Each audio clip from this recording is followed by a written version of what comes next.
Good morning. Nakakapaglakad-lakad muna. Walang ulan. Ganda ng panahon.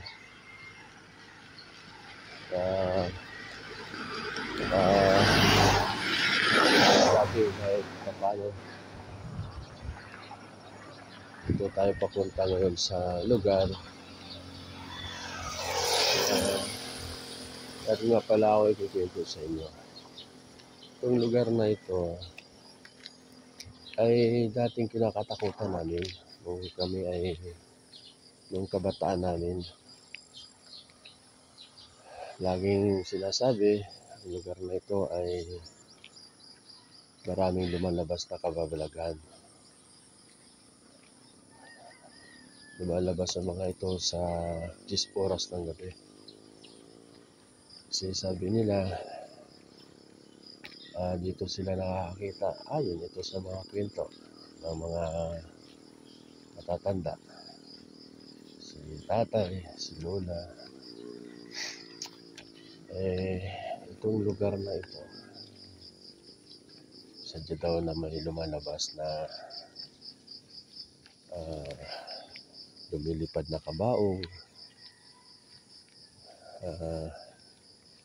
haharang sa kalsada, itong kalsada na ito na dinadaanan natin ngayon, or huli ng tik-tik,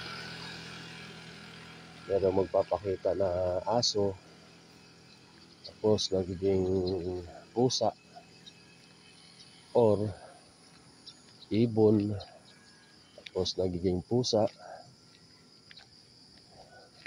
Meron din daw kapre dito.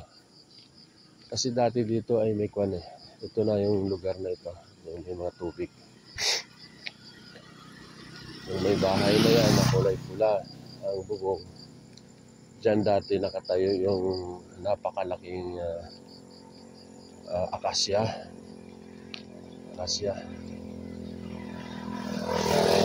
Ayon sa mga nakakatanda ay binabahayan daw ng kapre.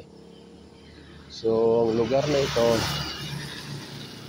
ay puno ng mga maligno, ang sabi nila dati. Ito ang tawag dito sa lugar na ito ay Danaw. Ang Danaw na ito, umaapaw ito pagka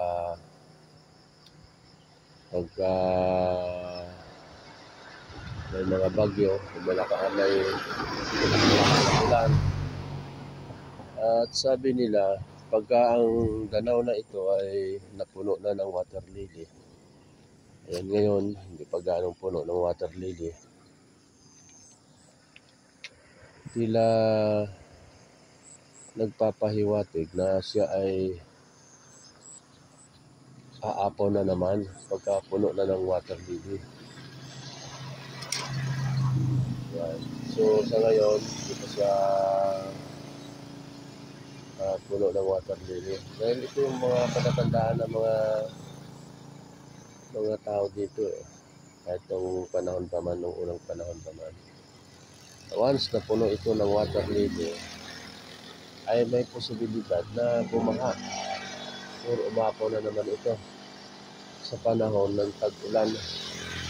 At maapektuhan ang lahat ng palayan dyan. Punong-puno yan dyan ng tubig hanggang dito sa kalsada, pawa niya yan.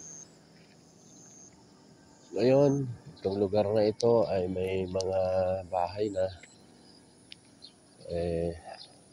Kung dati ito ay kinakatakutan namin, ngayon maaari yung mga maligno na ang takot dito. At ang tao na mismo ang lumapit sa lugar na kung saan ay kinakatakutan dati.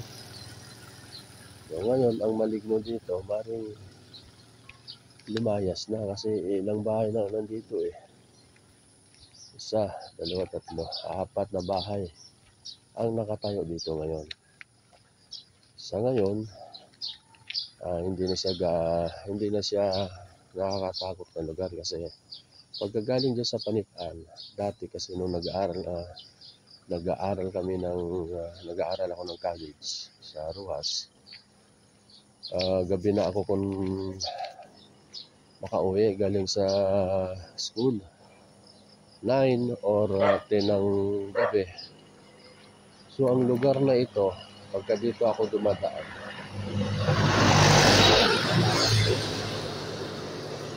kasi ayun nga doon sa kwento, sabi may lumalabas na maligwa. Pero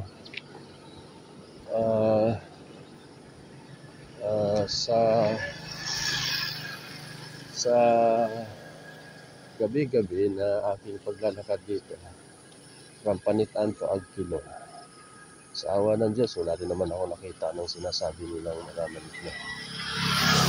Dahil halos gabi-gabi ako naglalakad dito pag kami pasok ako sa school dahil wala nang sasakyan na bumabiyahe galing Panitan papuntang Agkilo. So wala akong choice kundi maglakad.